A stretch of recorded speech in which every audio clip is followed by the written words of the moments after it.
I think students come in, and I don't know how you feel, but the mindset of not wanting to look stupid is something that really, is really detrimental to students. So part of that mindset is I don't want people to know that I don't know what I'm doing.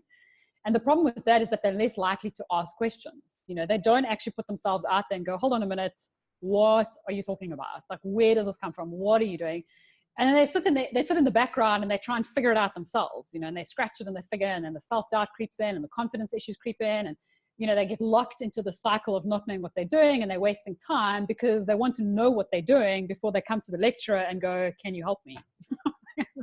They go, but I don't want you to know how stupid I am. I'm like, trust me, dude, I know. Like, I know exactly how stupid you are. I would actually say Yvonne, that could be an issue with the ego of the profession.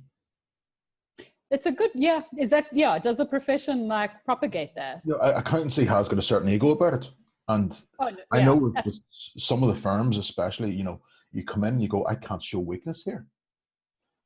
So that's true. I remember in Grant Thornton, we had a real old school partner, and that was the partner you did not want to show any weakness in front of. Yet we had a younger partner, and I remember one of the first things he said to me, he's actually a really good friend of mine now, and he said to me, James, there's no such thing as a stupid question. Yeah. Actually, I think about it like this, you can't get sued for asking a stupid question. I think that's what it was. Yeah. In the context of auditing, go and ask all the stupid questions of the day. Everything. Yeah, whatever you're struggling with. And if you, on a practical level for students, if you're paying someone to teach you, then take advantage of the resources that you have. And, I say to students, don't worry if you don't worry about thinking, oh, Yvonne's going to think that I don't know what I'm doing. Yvonne already knows that you don't know what you're doing. Yeah. Yvonne can see it in your eyes. Like, I can see that you don't know what you're doing. And when I ask you, like, are you comfortable with this? And you go, yeah, I know you're lying. Yeah. I know you don't know what you're doing. And that's fine, because that's part of the journey. If you knew what you were doing, you wouldn't be here. So I'd love students to understand that not knowing what you're doing is part of the process. Yeah, without a doubt. And asking for help is the smart thing to do. It's a strength, not a weakness. Getting help is a strength.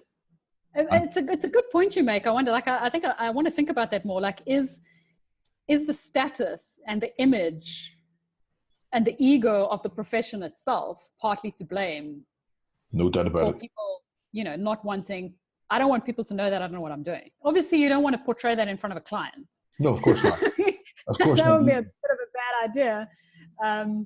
But the key thing is, you acknowledge you don't know what you're doing. You won't find out how to do it, and then you show yourself in front of them. Yeah, you're far more likely to land up in trouble if you come back later. Yeah, without a doubt. You turn up the client like the peacock, and you show the feathers, and hey, I know it all. But then behind and then you land up in court, and all of a sudden you're like, oh. But then behind it, you have to ask the questions and find out the information.